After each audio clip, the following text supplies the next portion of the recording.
جلوس میں برداشت نہیں ہوتا ہے. اللہ اپنی سنت کو قائم کر رہا ہے کہ جب گھوڑا قرآن میں آ سکتا ہے تو گھوڑا جلوس میں کیوں نہیں آ سکتا ہے. ایک غلط پڑے محمد آل محمد.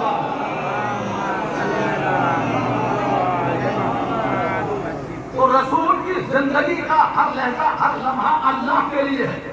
اب جو بھی عمل کر رہا ہے وہ اپنی طرف سے نہیں, اللہ اس نے کر رہا ہے. امام حسین نے کہا کہ نانا مجھے سواری چاہیے. کس سے کہا؟ نبیوں کے نبی سے کہا, سید الانبیاء سے کہا, امام الانبیاء سے کہا, خاتم النبیین سے کہا, طٰہٰ و یاسین سے کہا, بشیر و نذیر سے کہا, سراج منیر سے کہا, نور اول سے کہا, فکر اول سے کہا, ذکر اول سے کہا, عقل اول سے کہا, محبوب اول سے کہا, نبی اول سے کہا, مرسل اول سے کہا, مخلوق اول سے کہا. کیا کہتا ہے حسین ابن علی کہ نانا مجھے سواری چاہیے. اور یہ ہے رسول جو کہہ دے وہ ہو جائے, جو کہہ دے وہ ہو جائے. تو رسول کے پاس پاور ہے کہ جناب صالح کی طرح اگر وہ پہاڑ کی طرف اشارہ کرے تو وہاں سے ایک ناکہ برآمد ہو سکتا ہے. لیکن تاریخ خاموش ہے کہ حسین کے لیے سواری کی ضرورت ہے. حسین کہہ رہے نانا مجھے سواری چاہیے. اب اگر رسول زمین کو حکم دے تو زمین سے سواری نکل آئے, اگر اللہ سے کہے تو جنت سے سواری آ جائے, اگر کسی سواری کو اشارہ کر دے تو دوڑتا ہوا اونٹ ہو یا گھوڑا ہو چلا آئے. لیکن اللہ کا حبیب نہ اللہ کی بارگاہ میں دعا کر کے سواری مانگ رہا ہے, نہ زمین کو حکم دے رہا ہے, نہ جنت سے منگوا رہا ہے, بلکہ خود سواری بن رہے ہیں. یہ سواری اصل نہیں ہے, نقل ہے. دیکھیں آپ غور کریں گے, یہ نقل بن رہے ہیں. نقل کس کی سواری کی؟ حسین کی سواری کی نقل کون بن رہا ہے؟ رسولوں کا رسول بن رہا ہے. اور قرآن نے کہا جو رسول دے اسے لے لو. اور یہ سواری ہمیں رسول نے دی ہے, یہ اصل نہیں ہے, نقل ہے, یہ شبیہ ہے. سواری حسین کی, رسول خود ناقہ بنے, ناقے کی سواری بنے, ناقے کی شبیہ بنے اور حسین کو اپنے کاندھے پہ سوار کیا. جب حسین سوار ہو گئے تو کہا نانا ناقے کی مہار بھی ہوتی ہے, لہذا کالی زلفے والا رسول اس نے اپنی سیاہ زلفوں کو حسین کے ہاتھ میں دے دیا.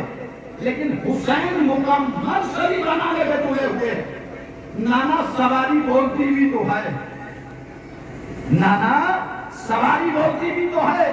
تو اب حسین کی اس بات کو لے کر رسول نے اونٹ کی آواز اپنے ذہن سے بلند کی. اے پیغمبر یہ اونٹ کی طرح کیا بول رہے ہیں؟ کہ مکمل شبیہ بن رہا ہوں حسین کی سواری کی. لہذا کاندھے پہ رسولوں کا, رسول اپنے کاندھے پر حسین کو بٹھا کے چلا. اور یہ کسی بند کمرے کا واقعہ نہیں ہے.